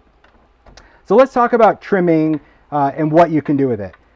If you ever wanted to modify some pieces of Etcetera, any elements, be that some of the tiles or some of the trims, you can cut them. So like if you needed to, let's say we had our little spacer strips that we wanted to change, or maybe we had a trim that we wanted it to be a little bit shorter, okay? Or maybe we just want to, I don't know, trim something off of this.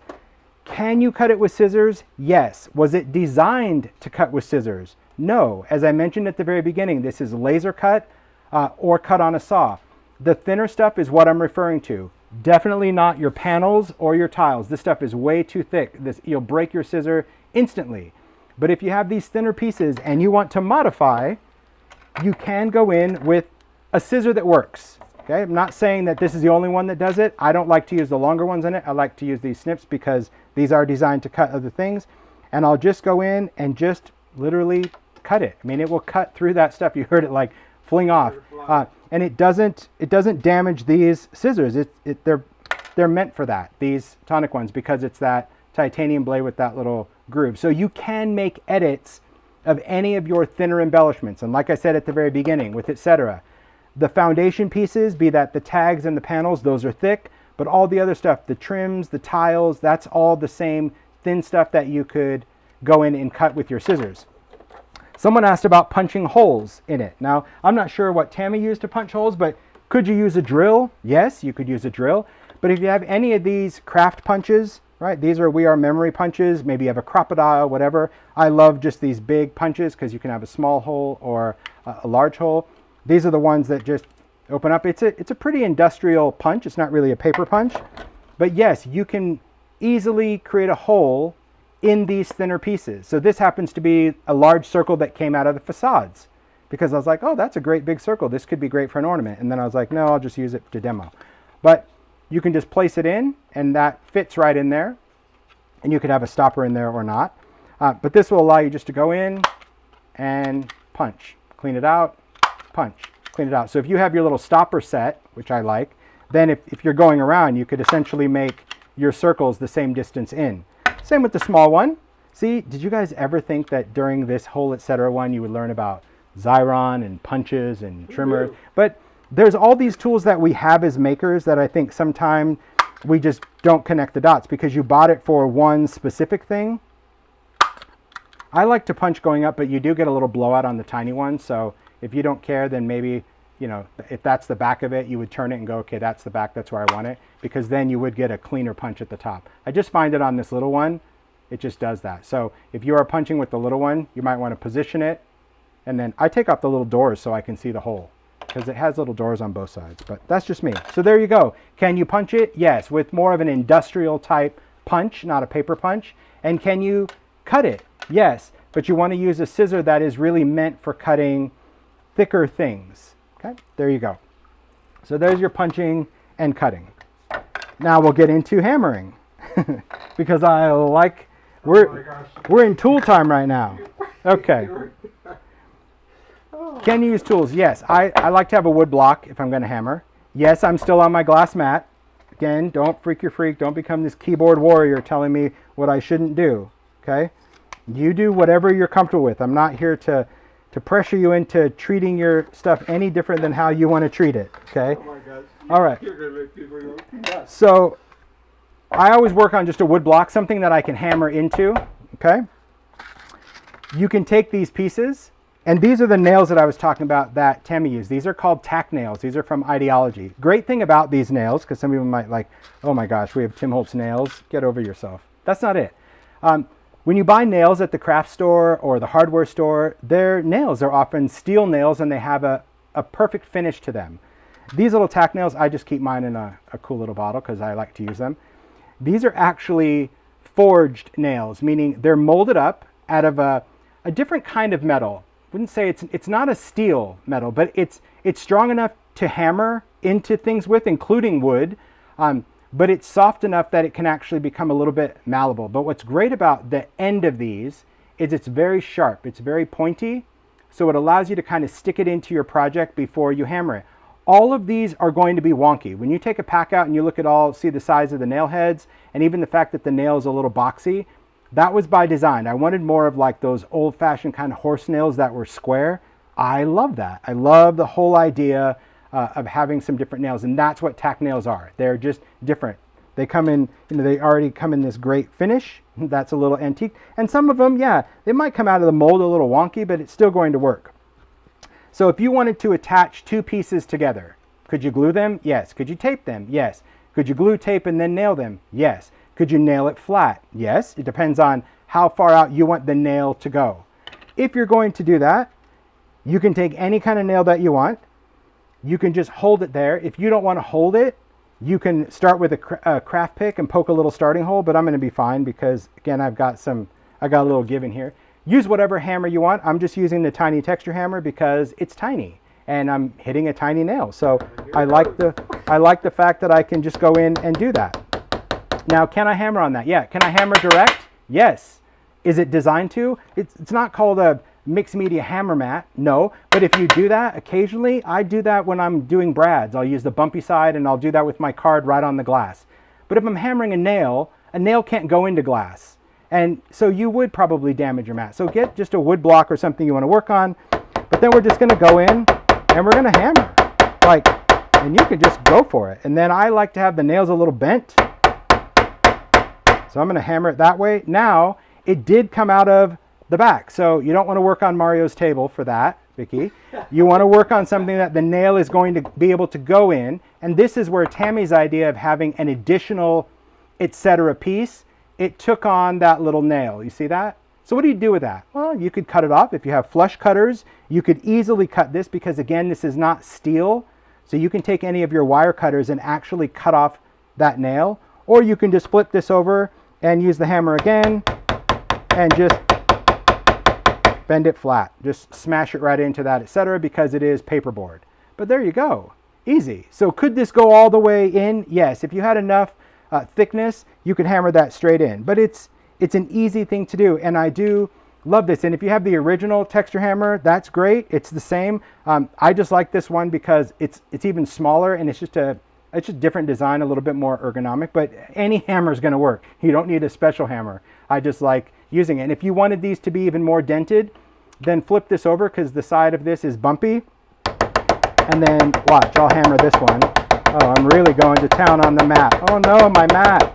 But I'm also going to do this on the Etcetera. See, there's that finger. Doesn't want to.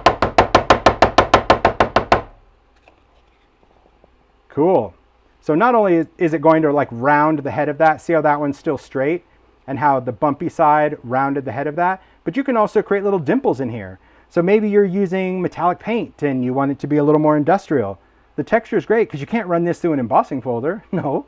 But this is going to give it some great texture, especially if you're going to do paints or crayons or whatever. So my tip is, if you feel better getting this out of the way, get it out of the way. But if you are going to hammer on your mat, just have a block of wood. You know, something that you can work on. All right, let's put these little nails back. So we talked about cutting, we talked about gluing, we talked about taping, we talked about punching, we talked about hammering. So now we're going to talk a little bit about altering. Okay, good deal.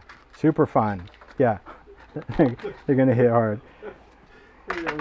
Mario's cracking himself up with his puns. I like it.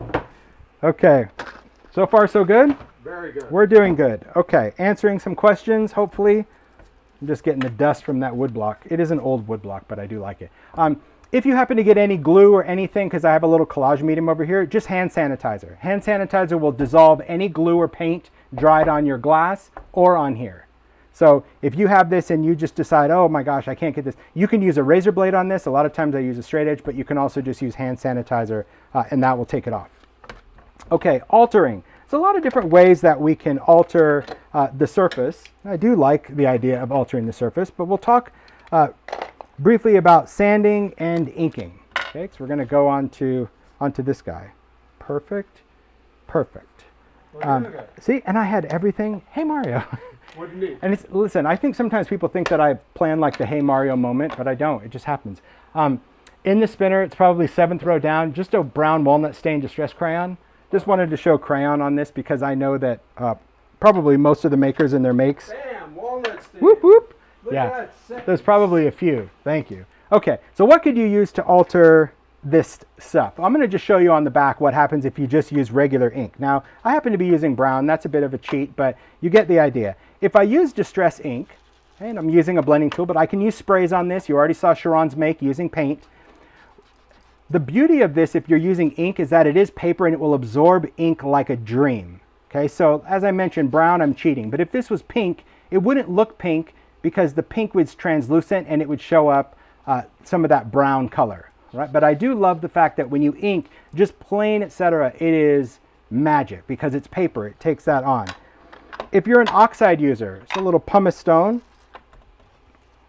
Now you can see that if I use some oxide on here, the oxide is going to show up as well. Again, my color choice, probably not ideal, but hey, I have to do me. But pumice stone is a nice gray, and I did that because it's light. You can see light colors on here because it's an oxide. Because oxide is a pigment and dye fusion where this is just going to soak right in. Okay? So can you apply inks and paints and mediums directly to untreated, etc.? Yes, you can. Okay? But if you wanted to do something on paper, remember, this is the one that we did collage medium over the top of. Remember, we did a little top coat. I talked about smoothie. I just want to show you the difference of how you treat a top layer and how it alters. So now let's go back to ink.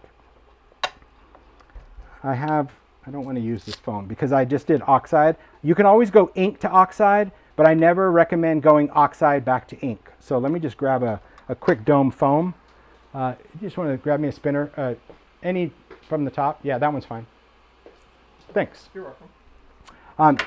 I'll just rinse this. I'll just wash this and reuse it, but I never like to go back into it. Okay. Take a little bit of distress ink. So this one is just paper. Looks nice. Okay. It goes on pretty dark because this is untreated paper. All we did, remember, was glue the paper onto the Etcetera. This side, we glued the paper, but then we also did a top layer of collage medium. Nice thing about that is it gives you a little bit more flexibility in your inking. Okay, meaning I'm still putting the same color, but how this will always absorb the ink. See how dark it gets? This is only going to take on a little bit of the tinting because it is sealed. So sometimes when people use collage medium and they go to use their distress ink, they're like, oh, I don't really see it. Why not? Well, because you really sealed it, and distress is better on something porous. Makes sense? So does that mean you can't ink it? No, you can. It'll go on there, but it won't ever become any darker because it can't saturate the collage medium.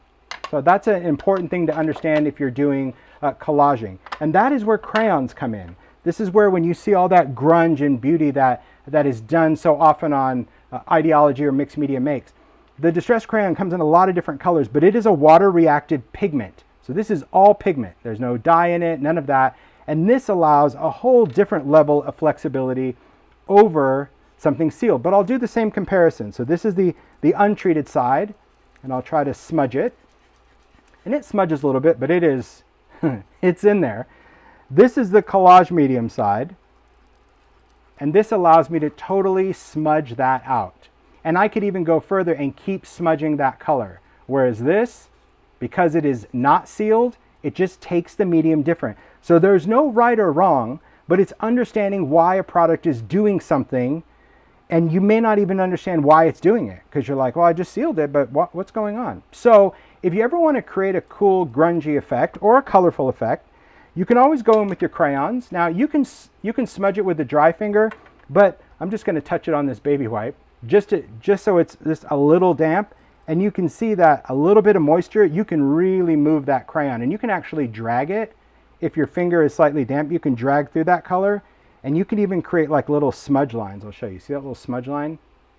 Because that medium will always smudge. And if you didn't like it, we can take that and we can clean it off too, because this was sealed. Down here, not happening. So there you go. So altering is also important about what you want to use. Maybe you want to use inks, maybe you want to use crayons, maybe you want to use paints, but it's really to seal or not to seal. That is the question. And I don't ever use collage medium, quote unquote, to seal my work. I just don't believe in sealing my work because it's not going into a museum. But using collage medium over paper, in my opinion, allows me a little bit more creative flexibility. So let's just say, though, that you did seal it, but you want to create this effect. Are you out of options? No, not at all. You can go in and sand it. So we talked about this, the sanding disc. So this is something new in the world of distress. It's been around this year. But what these are, this is a really industrial grade sandpaper that has this fabric fused to the back of it. So you get this pack of discs. There are 10. I'm on my first one, which is crazy because if you've seen any demos, I'm on the same. It seems weird. Not really a good consumable for Ranger, but hey, good for us as makers. So this will go on to any of those blending tools you have. And now this allows me just to go in and sand with way more control. Okay, I like to hold this up. Do I want to sand on my glass? No, you wouldn't want to sand on your window, so I just don't do that. I do it in the air, or I'll do it on a piece of chipboard. But this is the sealed side. So you can see that this will even go right through that collage medium. It's exposing it. And I could even just go in a circular motion because maybe I want to bring in a little bit. When you do that, though, you're going to start getting these little tears. You see how that paper kind of started balling up? I dig that. So that's what's going to happen if you go in a circular motion. It'll start like balling up your paper, but you get really cool edges. Now, can we do the same if it's not? Absolutely. But just keep in mind that because we didn't seal the paper, the whole thing starts to want to roll up because it's not sealed. So even that, yes, you can sand it this way, but if you try to do that circular, it's just going to start taking, and that's not bad, but it's just going to start taking off more than what you want. And you can see the paper dust difference. By not sealing the paper, you've got all this paper pulp just kind of going everywhere. And then just to clean the sandpaper, I just normally clean it off on my hands just to get any of that extra stuff, and we're good to go. So sanding. Now what happens when we sanded the Etcetera? Well, the great thing about working with a sanded surface, whether it's sealed or not, is now it does become porous because we've essentially sanded off the collage medium. So unlike this edge that just really didn't do anything, now when I go in with Distress ink, wherever I sanded, and this is the one that I kind of went in that circular motion, just taking the same color, going over that space. You see how that ink really soaked into that? And it's still going to be water reactive. So if I go in with, just take a little baby wipe happens to be here. It's often a good tool, or even a damp paper towel. Just kind of dripping this. There you go. See how I can just kind of model that color and kind of lift it off? Very cool. So I see a question about crayons. So crayons, once they set, they won't come off by handling it. Okay, I always make the joke that if you use distressed crayons, you just don't want to lick your artwork because that's what's going to get it to react. So these are water reactive, but when you first feel them, they feel a little almost waxy, but they aren't wax, but they feel waxy. And as they dry, they kind of feel a little tacky. Once a crayon dries completely, which usually takes, it depends on where you live. Here, it's probably 15 minutes, but maybe 30 minutes or so, or you can use a heat tool. Once it's set, the crayon should be as smooth as your paper. And once it's set, touching it is not going to make it come off. So even this crayon here, it's not going to come off on my hands. And it's not even set yet. Set meaning I still feel that it's tacky, so it's not totally dry. But if this got wet, like I did with the baby wipe, it would come off again. So people say, well, do I need to seal the crayon? No, because I don't think you anticipate your artwork getting wet. And if it did, you have way more issues than your crayon running that your make is wet. But I don't seal the crayons because, I mean, it would need a spray fixative and all that, and I'm just making, so I don't really do sealing, okay? But you don't have to worry that it's totally safe to touch. I get that question all the time because it doesn't make sense. You're like, well, I just see you like, taking your finger and moving the color. So if I use crayons on a mixed media piece and someone picks it up, are they gonna like be left with my artwork on their finger? No, not at all, unless they have sweaty fingers. Then that could happen. But there you go. I love how I could actually take and layer that color. Oh my gosh. So there's, well, some people, yeah, we've met people like that. Yep. So here I'm just going to do a little sanding on this untreated one as well, just to show you. It's a great way to just alter the edges of that. Look at that. See, I love having these pieces because now you can just the sound of them going together, it's like, I don't know, dominoes or building things. It's really nice. You cannot use microglaze on the crayons. I saw a question, can you use microglaze? No, microglaze works with ink or oxide, but and that would seal this. Distress microglaze will seal distress ink and spray stain, oxide and oxide spray. That would seal it, but microglaze would remove the crayon instantly. As soon as you put it on, microglaze would do that. So that's just something to keep in mind. Paint never needs sealing because it is a waterproof medium when it dries. All right, I love the questions. Good. And I don't know if anyone's noticed, but I don't know how real time this is, so we'll have to kind of check it out on the replay. But I did a little research last week just to try to change a setting to see how real time I can get the chat to be. So there you go. All right.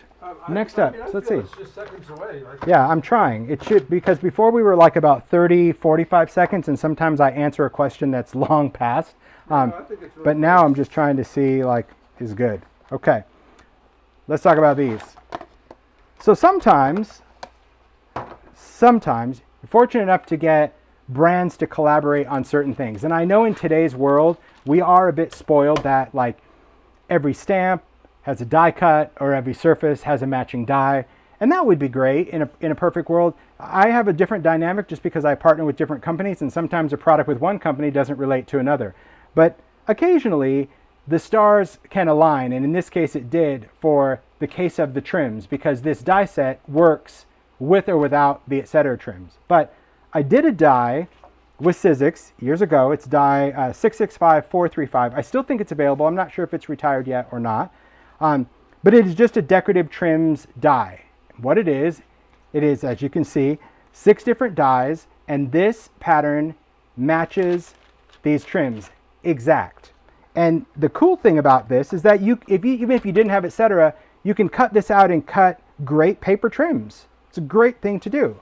But I love the fact that if I want to die cut papers specifically for these trims, I can, and I don't have to do any filing. I don't have to do any craft knife cutting. I don't have to do any sanding. it is a perfect match to all of the trims. And so utilizing your papers, be that ideology backdrops, you could even do your washi tapes, right? You can put some decorative tape on a piece of cardstock and then run it through. These could be adhered with Xyron or glue. I prefer to use glue on this one only because, yeah, I can match up a rectangle, but I don't think I'm going to match up a straight edge. And if I tried to use run it through a Xyron or use tape, I don't have the ability to adjust it quickly. So these are all done with Collage medium.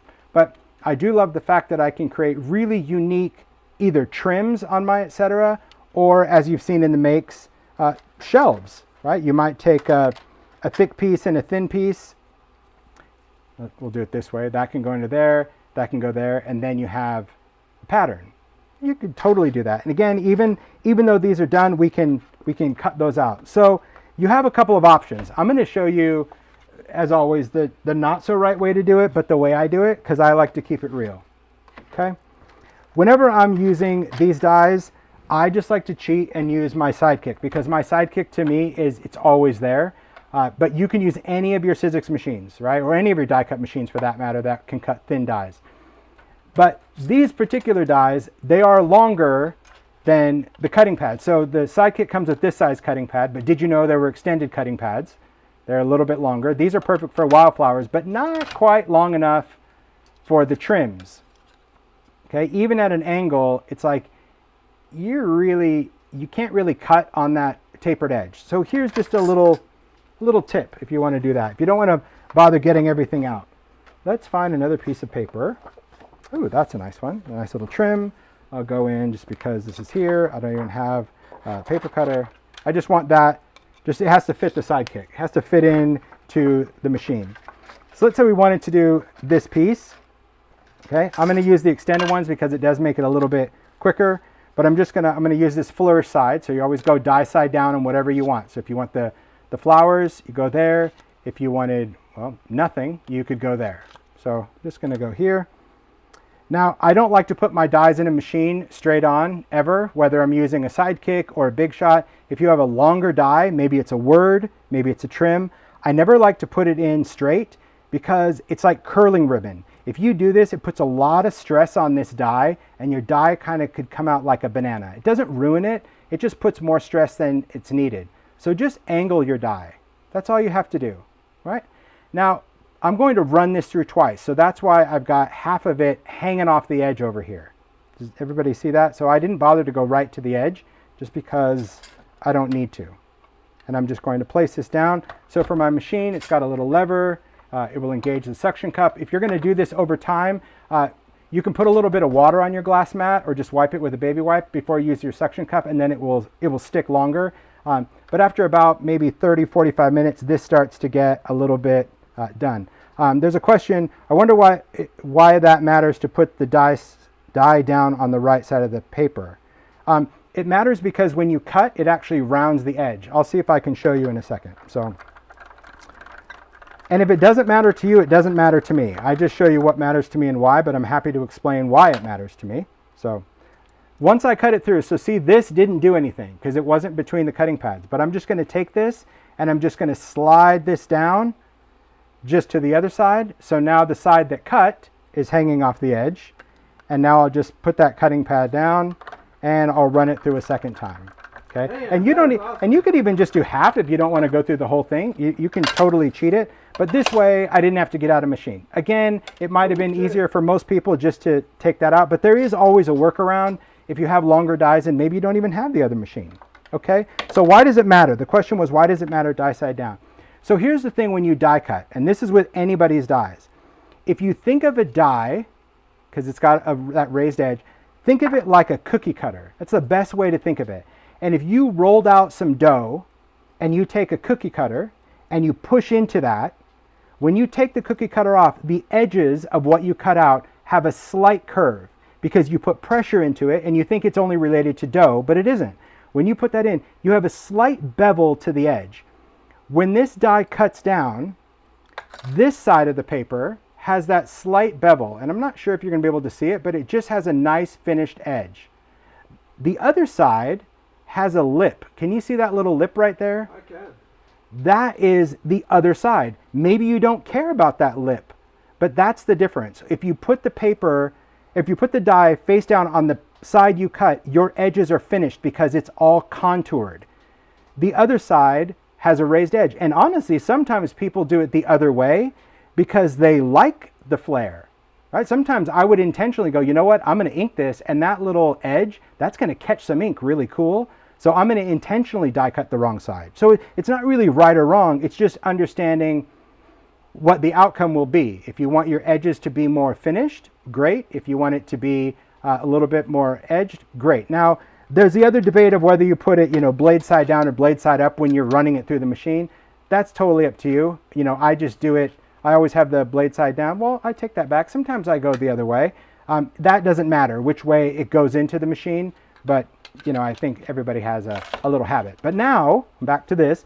Now we have this edge, and this edge is going to match this trim. Now, we did the die to the longest trim because remember the trims come in 3 different sizes. So you can glue this on and you match, and then you can just go in and cut off what you don't need of that paper. Does that make sense? So it's designed that no matter what size trim, you only need the one die based on the width, and you just cut the paper. So that gives you some creative options. So let's see if I have one of those trims here, open in my box that I haven't collaged yet. Do I? Of course I don't. That showed really good. Probably not that one, but I've got the package right here, so I'll take it. Did it? Good. Showed perfect. And that's the purpose of being here. I mean, the whole idea of the chat is also to ask questions pertaining to what you're seeing. Maybe you'll understand a little bit. All right. So let's take one of these trims out. I cut the skinny bracket, so I'm going to do the skinny bracket, but I'm just going to do the small one, right? So let me just take these out. Excellent. Get rid of that. Whenever I take it out, I do always get in the habit of just, that's not the one I took out. I'm like, that feels like finished. Okay, there we go. Can you see the soot? That's what I'm saying. Those little edges, nothing wrong with that. Normally I would use my cotton towel, but I don't have it, and I don't want Mario to have to get it. You don't need it to get it. Mario's already like running to go get it. So I grabbed a paper towel, but I would just use my cotton inking cloth for that. Okay, let's disengage this machine. When you disengage the machine, it still has some suction, so just twist it off. That's an easy way to take that off your mat. Just okay. In case you change your mind. Thank you. You're welcome. Thanks. You're welcome. It's another cool thing to use on Etcetera, because did you know, I'm getting ahead of myself. Did you know though, because I'll glue this, that if you work on the tiles pack, you would think that I would keep it at the ready. This one, the one with the squares and the rectangles, it's already fit some ideology stuff. So these squares are these squares. So these collage tiles, they're already cut and ready to go. So you can just glue them on, and now you have collage tiles. That's how this one was done. It was all done with these collage tiles. So there was no paper cutting involved at all. So there's that. These guys though, these are collage strips. So these are longer. You can either use them on the square so you can actually get different sections, or you can take that and you can glue them that way and you could have tiles. So we did do a little thinking. I mean, that's always the nice thing again about working with Stampers Anonymous is that, because the turnaround time is much quicker because they're in Ohio, sometimes we can already have pre-developed product, and when Paul and I are sitting around, we're like, whoa, wouldn't that be cool if we did? So, I mean, we actually developed this SKU just a couple months ago. When Paula was here in May, right? She was here in May. That's when it was. I believe so. That is when we came up with this whole idea of panels and tiles. Because she's like, wouldn't that be great if we had some other structures for the holiday? I'm like, yeah, we don't have the time. I'm like, unless we did it in Etcetera, then we could see if Ted can make it. And then Ted was like, yeah, we can do it. And then it was just like, just came together. And so seeing a product, that the idea happens in May and it already hits market in July, like that's super fast. That's super fast. But that's the thing, that's the benefit, because other things exist, so we're able to, make decisions based off what's already around, just to give us creative options. And you should have seen Paul and I. We were cutting so many things, and we're like, oh, I like this size. Oh, I like this size. Oh, no, I don't really like that size. And then it like clicked, and we had everything that we liked. Okay, so now I'm just taking this. I'm taking this strip. We're going to glue it on because I have it. Little collage medium. Open this up. Put a little bit on there. Again, I just like to put it on the surface. I'm not bothered by a little glue on the edge. Why? Because we already know about Collage medium. It's going to shrink when it dries and it's going to dry matte. But you can see that my brush is perfect because it's not dried up, and I'm just going to wrap it right back in here. And then this just cleans out with water. You just clean your brush with water. Always put the lid back on. I've talked about press and seal on mediums. Collage medium is not one that I do because, well, I use it too fast. So here, because my paper is longer than my trim, I have options. All you have to remember is that when you place it down, just try to line it up the first time because you don't get much shifty, right? So here it's like, okay, I'm lined up. Get that in there and push it down. Again, take that dry paper towel or whatever you use and just go across. And you'll see when I'm doing this, I'm like pressing against the edge. You'll see why in a second. It just, again, gets out any air bubbles and any additional glue, and we're done. Now, you have that excess paper. Could you wrap it around, glue that? Absolutely. You can make little awnings. I mean, you do you. But now I'm just going to go right along that edge, trim off what I don't need. Look at that. A perfectly cut, clean, rounded, contoured paper trim. So that is a very cool thing about this die set. And I know people are like, well, we should have a die for this and this. And there might be. I mean, you can see the measurements of those tiles. So you might have, you know, one of your stacked die sizes that work on those squares and rectangles. I know Simon Says Stamp has that 1.5 inch square die that we did with the stamp set at the beginning of the year. So that would work on these tiles. But I don't think they have a rectangular tile. And probably as I'm saying it, Heidi is getting it made right in this moment. She's like, we will have a rectangular die that measures 1.5 by 3 by Monday, because that's just how they are. I love it. All right, so those are trims. So far, so good. Let's see, what do I got? Couple more things. We're in the home stretch of ideas, and then we can wrap this up. I just want to make sure that you totally understand all right, the flexibility of a substrate. Okay, if you like to work in fabrics, textiles, this is also a great substrate for that because you can glue your fabrics onto your Etcetera, and you can create memo boards, inspiration boards, or a foundation to put other things. Maybe you're doing some sort of assemblage, or maybe it's a stitched piece and you're looking for a way to display it, right? Maybe you make little dolls or characters and you're like, I don't want it to sit, I want it to sit on something. It's really nice that you can glue fabric onto this foundation, still get that wonderful edge. This happens to be the Eclectic Elements Embark, so this is canvas cloth. I demoed this when we talked about the fabric, but I love that idea of also altering this rigid surface with fabrics. Okay, keep that in mind. So you could have your fabrics die cut ahead of time or any of that, but it just, to me, gives something so hard and cold a very soft look by using fabrics. But here's the one that I think most people maybe aren't even thinking about. We've already talked about the importance of the right substrate and whether to seal or not to seal. Right? You guys understand that. When we did the inking here and what soaked in and what didn't, I think that this was, and I saw in the chat, a lot of people said, oh, it makes perfect sense to see the difference of sealing something or not sealing. So you already have the basic knowledge for this last thing to make sense to you. In a world of inks and mediums, every medium, whether that is going to be a glue or an ink, has a recommended use or a surface to work on. And in the case of alcohol inks have a significant purpose, okay? Their purpose is this is a solvent-based ink for non-porous surfaces. Non-porous surface. So first thing you have to understand non-porous. And I know sometimes it does get a little bit like, non-porous just means that it won't soak in. So alcohol inks are meant for glass, plastic, metal, UPO, glossy things. They don't really work well on porous surfaces like paper, watercolor paper, or in this case, Etcetera. If you put alcohol ink onto Etcetera, that color is just going to soak right in and do absolutely nothing. It won't move, it will do nothing. It's just soaked in because what this ink needs is movement. See, no matter how I do it, can you see? It's like it always wants to just show barcodes. I give up. Okay, so here's the thing. And I've shown this for years, and I always love this visual because it clicks, okay? This is an Etcetera tag. But there are so many mediums that you have as a maker that you could alcohol ink on, etc. Many options, not just one, many. All you have to do is seal this surface, then that makes it non-porous. Then we can use our inks on it. So what can you use to seal? Well, first one is gesso, and there's no better gesso on the planet, in my opinion, than Dina Wakley white gesso. It is the best, but you do you. And this is not an infomercial for Dina, but this stuff rocks. Gesso is a great foundation. What does gesso do? Well, gesso, in my opinion, gives you your best option for alcohol inks. Why? Because not only does it seal the surface, it provides a white foundation. Because after all, where's that other one? Alcohol inks are translucent, right? We already know about that. So just sealing it, it's still going to make the color muted.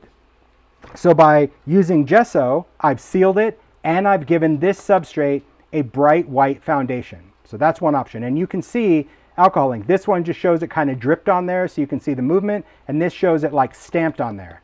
So what I like about gesso is no matter how many times I stamp it, it in my opinion, works as similar to Yupo as anything else. That's gesso, okay? Now we'll do collage medium. So collage medium is taking that and just literally brushing it over the top of white paint. I still wanted the white because I knew that no matter what I did, if I didn't have any lightness coming through, my color would look like mud, especially a dark blue.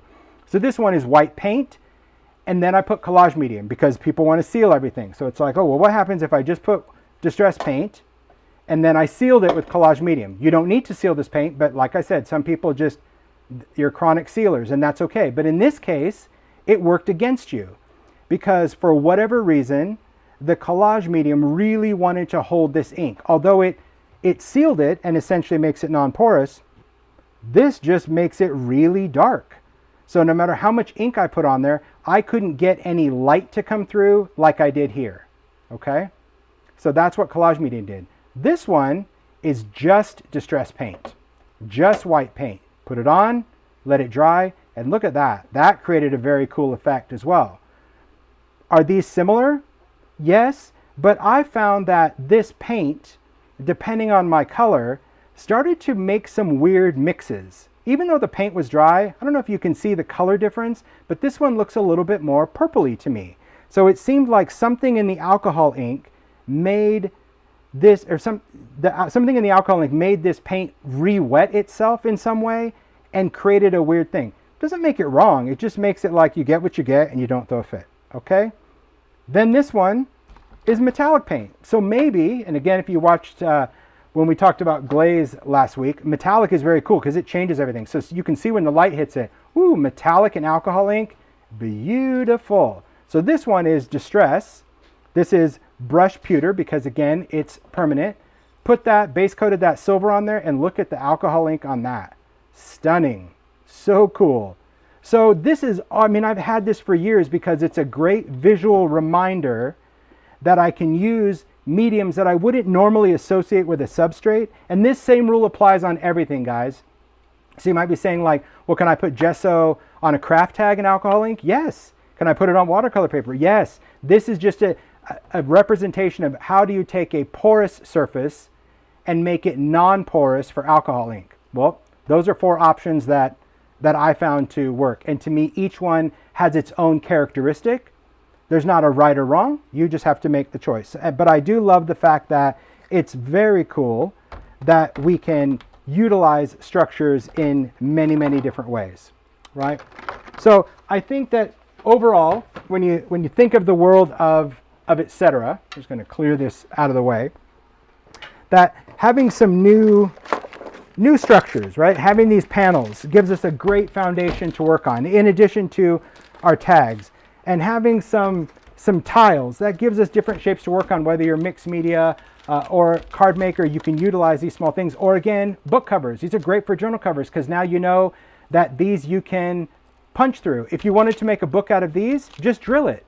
Just take a household drill and a drill bit and drill right through it as if it were wood, even though it's paper.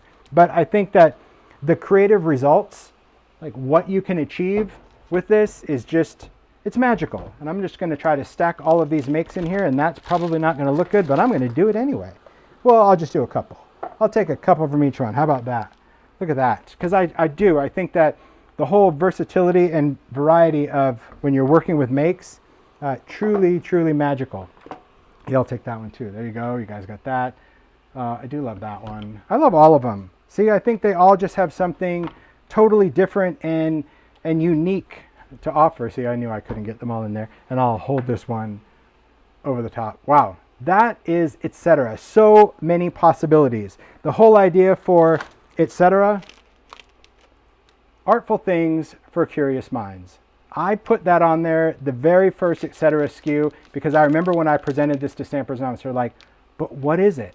I'm like, it's just this. They're like, but that's it? It's just paperboard? Like, and I'm like, it is just paperboard, but it allows, if you have a curious mind, it could be anything you dreamed up. It's the magic of Etcetera.